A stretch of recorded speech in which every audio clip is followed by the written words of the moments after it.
Welcome to the No Narratives podcast. I am the host, Red Nation Blogger. My guy Kyle is out today. He had other things to do.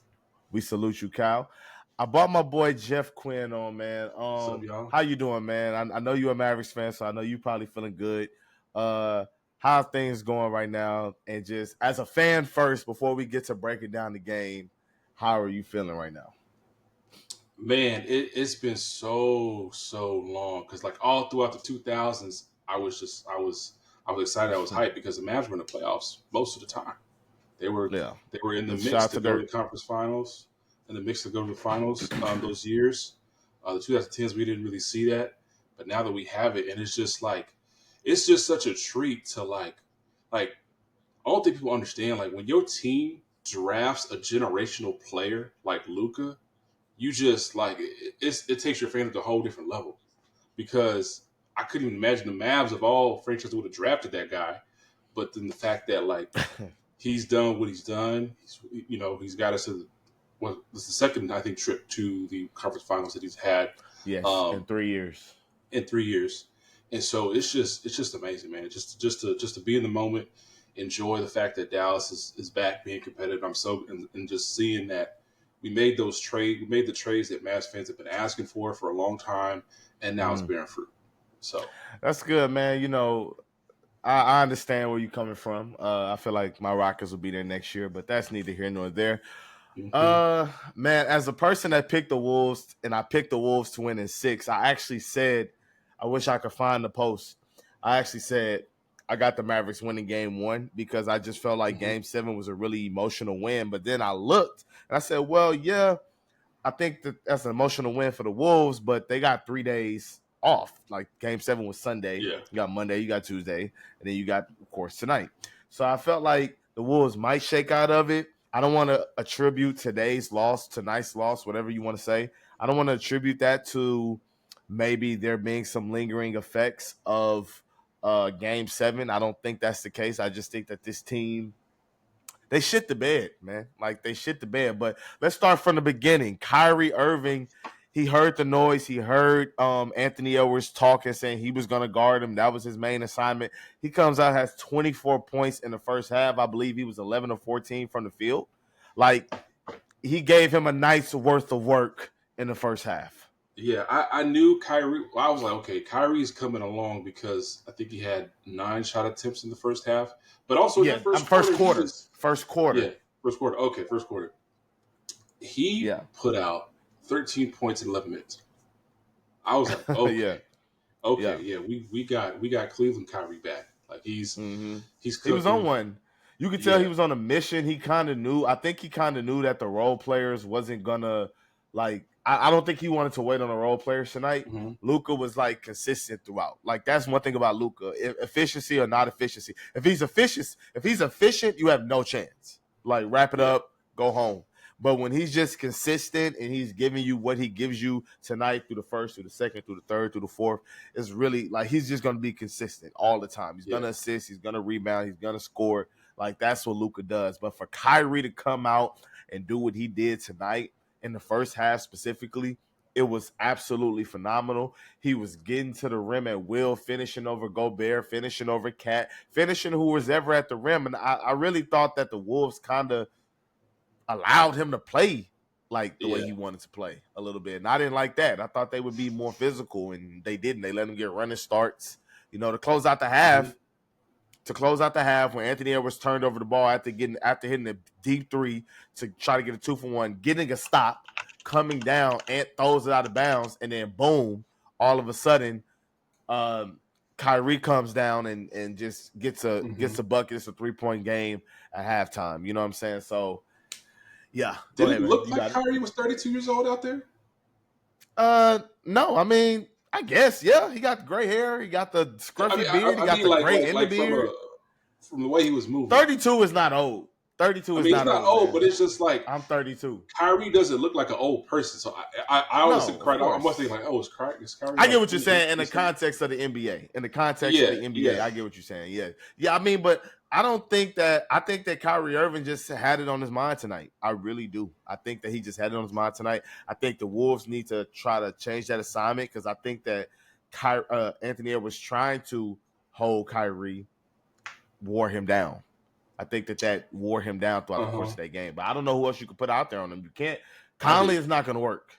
Conley is not going to work. Who would you put on there? Who would you put on? What I would start. I would do a shift coverage on Kyrie, because I think at this point, I think what you should do is let Luka do it, just the score.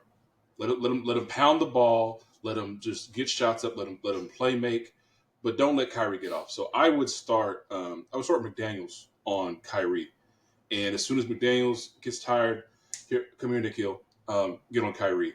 Mm-hmm. Nikhil, you're tired, okay, and get on him. Luka, I'm gonna put somebody that like just don't foul. Like McDaniels did a good job of that tonight. Yeah, he did a good job. Yeah, like I would just say, okay, I'm gonna make Luka have to beat me being high usage, and you don't get no help from nobody else, and we'll see how you feel in Game 5, Game 6, Game 7. Let's see what happens. That's what I would do. But this game, I mean, Kyrie he recognized the moment. I feel like he knew in this particular matchup he's got to be aggressive, because why do you think? Oh, I'm sorry. Go ahead. My bad. Go ahead. Because Minnesota's defense, like LeBron said it on his podcast, you can't beat them fucking around. Like he calls it fat time, fuck around time. You can't fuck around against this Minnesota defense, and like not like trying to kind of set your rhythm early before the defense gets set and they're in rhythm. Like you need to do that against a team like this. And it was great to see Kyrie recognize that moment and take off the way he did. I mean, we all fans, we all love watching him play. We all love seeing Uncle Drew, and that's what he gave us. Yeah, exactly. Why do you think that the Wolves, like, was there something that the Mavericks did strategically or not? But like Kyle Anderson, you said at one point you was like he's leading the bench. He had like 9 points in the first half. Yeah. I don't think maybe he shot once or twice in the second half. That middle area, they weren't guarding him. They were giving you that shot essentially. And he started off hot. McDaniels started off hot, had like 9 points in the first 7 minutes of the game, was 3 of 3 from 3. I think he had 15 points in the first half, I believe. Don't quote me on that. But I just don't understand why like teams go away from certain types of actions throughout the course of the game, specifically when they have a mismatch. If you notice maybe not the first possession, but like the second possession of the game, they went to they gave the ball to Towns on like the nail with PJ Washington guarding them.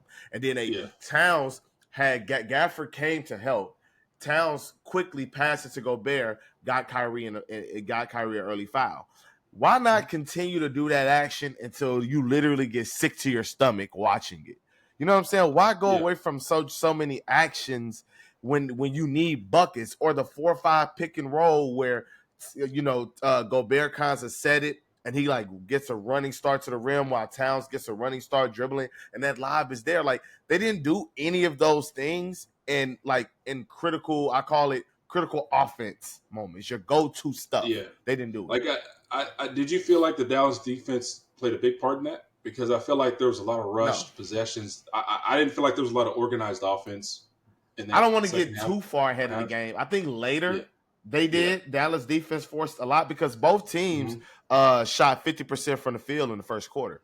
It was really free flowing. It was like 62 to 59 in the first quarter. I mean, the first half. Like for that to be the first half of a playoff game in the conference finals, when you got the Dallas Mavericks who play defense, when you got the Minnesota Timberwolves who play defense, when that's the score of the game. Like, and then the Mavericks had 74%. They shot 74% from the paint all game. Like that right there. Like you just can't have stuff like that. You know what I mean? So I don't know. I think that something has to give. You know? No, you're totally right. I gotta take a deep dive into these stats, but I felt like looking at the stats kind of back up what I assumed. So check this out. Minnesota went 18 for 49 in this game, and if you were really watching, it felt like from three.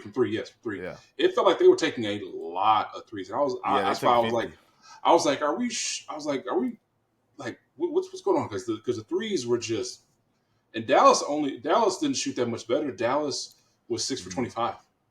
but but it Dallas just only felt took like 25 threes and they yeah. dominated in the paint. They were like plus Mhm. 31 in the paint, and Minnesota was like plus 39 from three. It's always balancing out, and I don't understand why a lot of people like all throughout this game, Stan Van Gundy kept saying like, "Oh, the Wolves are in drop coverage. They're in drop coverage. Why aren't they blitzing?" You don't want to give Luka a steady look of anything. You want to switch it up. Some possessions you want to drop, some possessions you want to blitz. You know what I'm saying? And that kind of threw them out of a rhythm a little bit. But like when people say like, "Oh, I don't understand how Dallas is in this game," well, look at what they're shooting in the paint percentage wise. Yeah, Look how many points they've scored in the paint. Like that's why the game is close.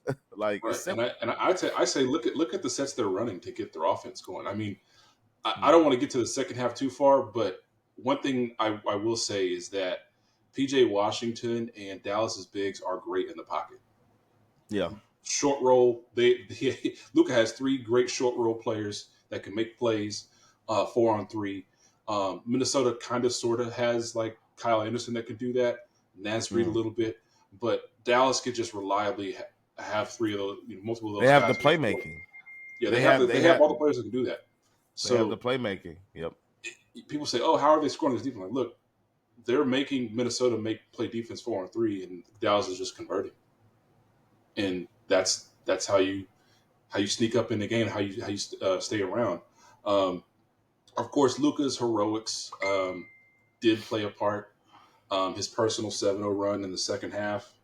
Um, Mm-hmm. so yeah, like that was pretty good. Yeah, I think it was Edwards had what 8 points, 4 rebounds, 3 assists when he checked back into the second quarter. One of the things that I remember texting you when we were in the chat, I said, "Hey, I said, count how many lobs the Dallas Mavericks get tonight. Let's count how many lobs they get." And they got two.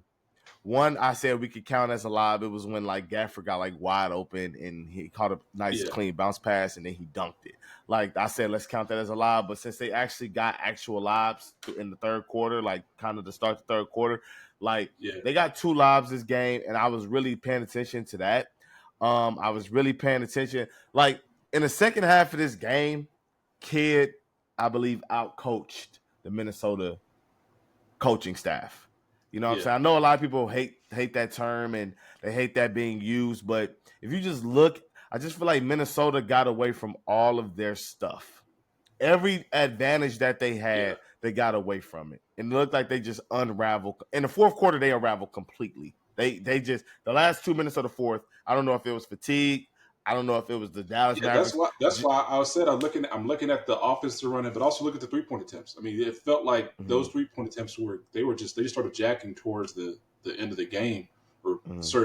certain key stretches of the second half. So you got Edwards that. shot no shots in the mid range. How many shots? Like Edwards shot 0 shots in the mid Yeah, range. It was it either was the like paint or the he three forced himself to shoot threes. I was like, wow, for you some have the reason. mid range, you have the game for it. You can post up smaller players. Mm, I didn't feel like what I when you say out coach, what I felt like was I wasn't seeing Minnesota really go to a mismatch mm, or create advantage. Dallas did that every mm. time. PJ or like we said, Gafford rolling. They threw like three lobs back. Like it's just smart basketball. But Every they time didn't. Dallas needed a critical stop, a Yeah, critical rebound, a critical turnover, they got it. In the second half yeah, specifically. Like it was so many times the Wolves got to stop, had the rebound, did this, it goes to somebody else's hand, boom, they get a shot. Boom, they get a bucket. You know what I'm saying? It was so many times where that happened and it's just like, it is what it is. yeah, and also the interesting thing is that both of these teams, Dallas had 13 turnovers, Minnesota had 10, Yeah. and the playoffs is about timing. It's about certain plays happening at certain times. And like you said, it felt like Minnesota went down there and had bad possessions, um, turnovers, losing the ball. But again, it just didn't feel like they were deliberate in how they were going to score, which cost them. I mean, Luca knew exactly what to do, and we saw the results of that. I'm hoping that Yeah. that next game I Mm-hmm. expect the intensity to be up Of for Ant. course, it's Like it's only gonna I get think rowdier. Yeah, it's yeah, only gonna get I'm like you rowdier. can't, because Minnesota has proven this is a team you can't get excited about no 1 or 2-0 lead. Nah. And I was gonna say, so I'm gonna throw out some stats. Not that many. I'm just gonna throw out like Mm-hmm. 2 stats. Rudy Gobert was the only starter with a positive plus minus in the starting lineup. He was plus 10. Everybody else Yeah, was minus. I was looking at Ants plus minus the whole game. I was just like, Yeah, I yeah, think it was this is -1. Yeah, yes, he was it was minus like one. -5 at one point, and it got a Yeah. little better. But it's just like, Mm-hmm. man, like And what's then going on, man? Like, of course, this stat will be preached all day, all night tonight, and tomorrow morning. Luka Doncic had 15 fourth quarter points. You know, he was phenomenal in the fourth quarter. He controlled tempo. He went on a personal 7-0 run by himself. I thought he put the game away, but I was like, what am I doing? There's 6 minutes left to play. It's no way a 7-minute game is over with 6 minutes left to play. Like, let's not be stupid here. You know, yeah, so Luka took over the game down the stretch. Rudy Gobert was the only positive. I feel like Rudy Gobert probably was the best Minnesota Timberwolves tonight. Besides Jaden McDaniels, obviously. Jaden McDaniels, yeah, 24 points, 4 rebounds, 3 assists. But I just think that Rudy Gobert, he was the best player tonight, just with his defense and him just being, he intimidated a lot of shots. And when you get a game like that from Rudy, you got to capitalize. Edwards didn't capitalize. Towns didn't capitalize. yeah, McDaniels was good and then got the ball after the Wolves got to stop. This infuriated me. I literally almost threw something at my TV. McDaniels got the ball. First of all, I don't know why Mike Conley didn't have the ball. He dribbled underneath the goal and then just threw it to Luka. I was like, yeah. That was a crazy turnover. He like made a cut, drove, and it's like he was driving baseline thinking he had outlets, and I was just like, there's nobody there. You don't see anybody. but why Nobody's on did the you jump corners. out of bounds? You didn't have to make that pass. He could have There, just there kept was nobody dribbling. in the corners for the corner threes. There was nobody. He was too far to the goal for a kick That out lost the over the game. top. Like, yeah, that was it. I was like, okay, wow, That play. that was Oh, and then also the other play that lost the game right after that, Mike Conley blows by his defender and he has an easy floater. He floater. tries to force a lob to Rudy Lob it to Gobert, and Rudy. Doncic, to his credit, stepped up his defense in the fourth quarter. I know a lot of people like to talk shit about him, but to his credit, Doncic stepped up his defensive focus, intensity, and overall play in the fourth quarter. He knocked the lob out, and they went the other way. That was pretty much game over at that point. I think that was the Derrick Jones when he got the little shot or layup, or remember. Maybe Yeah, I have my possessions mistaken, but like that right there was the dagger, the proverbial dagger in the game right there, even though it was like a minute left to play. And Conley misses the second free throw. hmm Like, it's just a lot of bullshit, man. Just but a lot of we bullshit. have to give credit where credit is due. Yes, we do. We PJ do. Washington, PJ Washington Yep, he closed played out the well. Clippers, closed out the Thunder, and now is closing out the Wolves. Like, this is one hell of a turnaround for PJ Washington. Like, Yeah. I don't even know his stats, but I just know that dude is doing all the impactful, well, not all of them, but he's doing most of the impactful plays. He is playing well in the positions that Luka and Kyrie are putting him into, and he's He making was the most of straight. it. He was straight. Like, And I think he kind of played bigger in the second half, so it like resonates with your mind a little bit. 13.7 boards, 4-10 from the field, 2 of 8 from 3. But in the second half, he was solid. Oh, also, let's see. I think I see something. The highest plus minus in the starting 5 was PJ Washington. So, yes, sir, yeah, plus 12.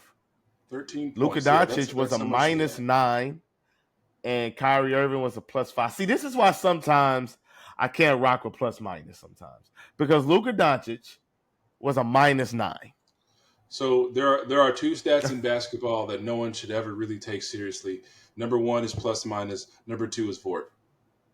Those are Vorp, two. I would never use. You would never Oh, see me use Vorp. you will never see me talk about VORP. I hate when we talk about VORP because Yeah, they're both agenda stats. They're for trolling, which is cool. yeah, Whatever you want to troll, you want to make fun of yeah. people. All right, fine, cool. I'm down with that. But like, if you're gonna seriously convince me of something, don't ever talk about VORP. Like that. I was That gonna is. tell I don't you, even know why.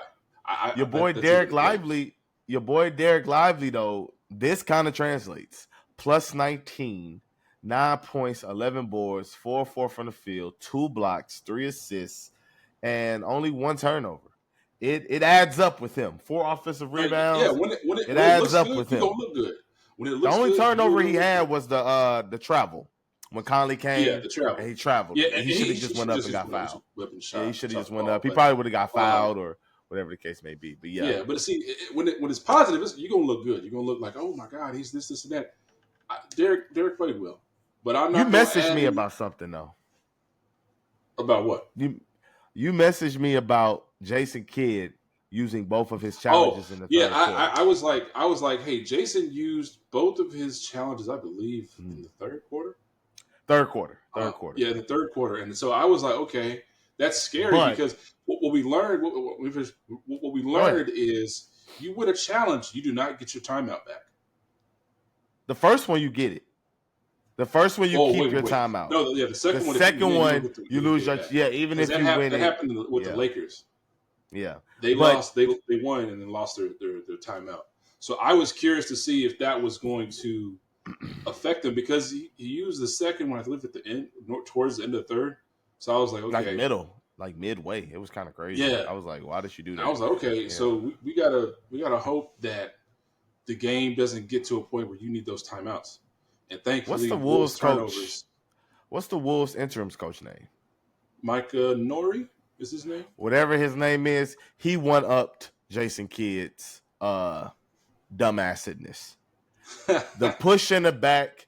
Now, granted, it was a late foul call. But if you aren't challenging the fact that the ref called it late, which you can't challenge last time I checked, that was a clear foul, bro. You wasted a challenge and a timeout on a clear foul. Even when you see a player do this and the player acts like he gets shot by a shotgun, like it's gonna be a foul. Don't challenge that. That was a dumb challenge. That was a really bad challenge. Yeah, he had to get that. That was his little Darvin Ham moment, but it's okay, Bro, he's gone. He's That's gone, bro. He's gone. You don't have to I know keep. he can't hurt me anymore, but it's Yeah, okay. I was about to say something. I had to catch myself, but no, he's gone, bro. He's gone, bro. He's not coming back. But I mean, honestly, man. So I'm assuming you got the Mavericks winning this series. Yeah, Do you have how many games? I believe math is 7. I'm not gonna disrespect the Wolves like that. Okay. I see the reason I think it's so different for the Wolves because like Luka and Kyrie are just like elite shot creators, and they present different challenges because of the playmaking and because Dallas, unlike Denver, has 2 very athletic wings. I mean, MJ is athletic. Don't get me wrong. Aaron Gordon's athletic, but like In a for different way. in the way that Dallas Vertically. needs it, yeah, like they have just vertical athletes, like you said. They got 2 athletic centers, and these wings that are just great slashers. I mean, Derrick Jones Jr. had some great cuts, and he when he cuts, he elevates so much, and it's just like he's able to finish, and it's like that's a guy that you got to worry about as a role player. That with that level of athleticism, like in the playoffs, like guys slack on certain defensive assignments because the stars or whatever role players demand so much attention. But when you got an athlete the caliber of Derek Lively cutting, you got to immediately pay attention because he can dunk on you, he can go around you, like that stuff helps a lot. Like those little skills that role players will help you. I So got a stat for I got you. Dallas in 7. So I got another stat from you from my guy in BST, Jasmine Jones. Minnesota took 89 shots. 49 were 3-point field goal attempts. They forgot how they won because the 3 ball was such an anomaly versus Denver last series. So you were right when you said they shot a lot of threes. I did think that they were shooting a lot of threes, but they were making them. So I was like, whatever. You know what I'm saying? But it you said felt they were forced. It 19 didn't for feel. It didn't 49. feel rhythm. That's bad. Yeah, It felt like 18, y'all were 19. shooting like it's a regular season game. And I Is was like, this no, the this is. worst Edwards game that we're going to see this series? I would. He is due for another stinker, but Okay. I don't think it'll be this bad because this was bad from a IQ aggressiveness standpoint, not just his shooting numbers. Conley was kind of mid too, but I mean, I guess he's Yeah, 37. But Conley was kind of mid as well. Cat, yeah, obviously, he came alive a little bit in the fourth quarter after that Luka run. yeah. Like I could deal with a player having a bad like shooting night, but when it's like you're taking 4 shots, you're not in rhythm, you're not getting the other shots or getting other looks to try to score. That's when I'm like, okay, like you didn't come to play today. Yeah, You kind of yeah, man. But oh man, this is demoralizing for me, man. The Wolves are my pick. Obviously, I didn't think they were going to sweep Dallas, like I said, but I did. I wish I need to go find these posts. wait. I need to go find these Where posts. is the sweep Dallas? Where did that come from? Why did people think that Dallas was going to get swept? I don't know who was saying that shit. That shit dumb. Yeah, You're not gonna sweep Luka and Kyrie Irving. I don't give a fuck if it's just them on the court and y'all got yeah. 5 players. You're not gonna sweep them. But I would say this. I wish I could go back to the post because I said it was 2 or 3. I said it was 2 or 3 teams that could give Minnesota problems because I said the isolation play and the pick and roll play. The Clippers, obviously, that was before Kawhi got hurt, and the Mavericks because they just have 2 guys like when you got Kyrie and Luka Doncic with those type of skill sets, it's extremely difficult to defend. I don't care your personnel. They can stretch you out. They can make every pass on the floor. They can make any shot on the floor. It's extremely difficult to guard. I will try to find it. I will do my research on the next time I have some time off. But I will stick with my pick, Minnesota. This is just a gut punch for me because literally as soon as the clock hit the 2-minute warning and they was going down, the Minnesota Wolves brains, they left them at home. They just left them on the bench. So, yeah. But any closing remarks, Jeff, or, is there anything you want to say? Get off your chest. Go ahead, man. Mavs fan for life. If anybody doubted it, Mavs fan for life. they're gonna get you. I'm just saying. They don't know. The people don't know who they is, but they're gonna get you. Yeah, man. So, it's okay. But man, hey, thank y'all for watching, man. Please like and subscribe. Leave comments in the section below. If we missed anything, let us know. Let Jeff know. Follow Jeff, man. Jeff, where can they follow you, bro? They can follow me. My basketball Twitter account is @JQ.